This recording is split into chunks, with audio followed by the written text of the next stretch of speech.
We get a good dose of news this Tuesday, and I know you guys are going to dig this, especially fellow fans of this particular genre of game, and those tech fans that like their games on the Xbox One X running at native 4K or given the option to run higher frame rates, something that the Xbox One X has been doing quite a bit of lately, and so this is going to be right up your alley. If you're interested, hit that like and subscribe button. Let me know, because that would be awesome.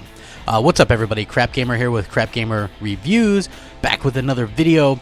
Thank you guys for checking it out. Like I said earlier, I really do appreciate it. It means a lot to me when you guys check out the content and give me the positive feedback, or any kind of feedback, constructive criticism, whatever. Pretty much anybody has a voice as far as I'm concerned, and I try to pay attention as much as I can.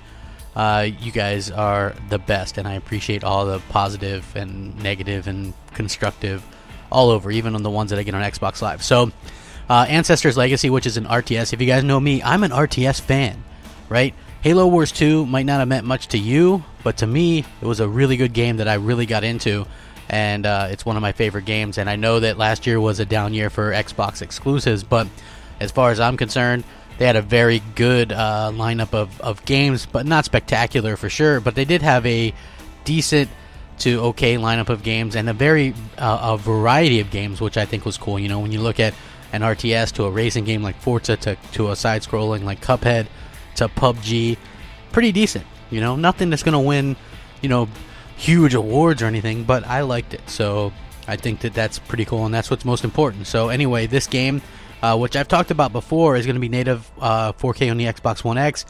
They're actually going to be considering some crossplay between the Windows version and the Xbox version, which would be a little bit weird. And as you guys know, I'm not a big fan of that with like the PC crossplay anyway. So it's cool that they can do it, but just give me an option not to do it. So that would be really cool. Let's see. There's a stigma for real-time strategies, games that have like been downgraded or whatever because the gamepads and things like that. So they said that they've actually worked on gamepad controls from the very beginning of the project. So the number of iterations that you have to put in makes it sufficient and significant. So there's going to be basic things in the RTSs that players will use to doing their own ways. So you got to kind of figure it out just like you would on PC, which is something that I think makes a lot of sense in this kind of genre. There's 40 missions, and they say that this game's going to release on May 22nd. And they are going to be looking into crossplay between Windows and Xbox, but not Steam and Xbox. Apparently that's a no-no.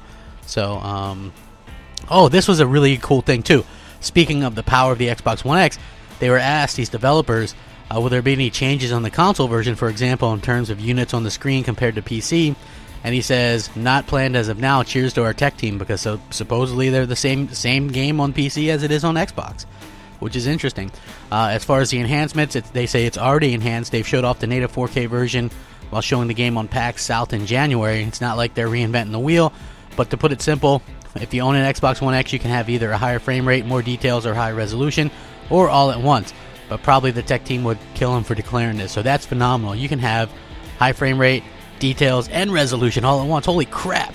Megaton right there, folks. That's what the Xbox One X is capable of. That's what it's all about.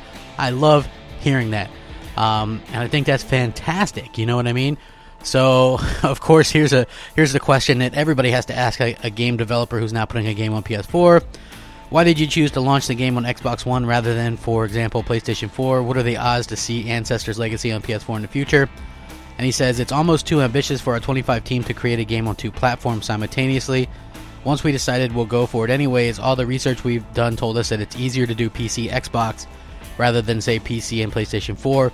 And since the game is being created on PCs anyway, there was no other option to consider. Yeah, I love the Switch too, but the project started 2.5 years ago. So yeah, there you have it. This is good news, man. Developers digging that whole PC, Xbox ecosystem that Microsoft talks about so much. So very cool stuff, and I will definitely link this so you guys can check it out. Boom, 4K, high frame rate, extra details, only on the Xbox One X. Rack 'em up. I dig it. Crapgamer out.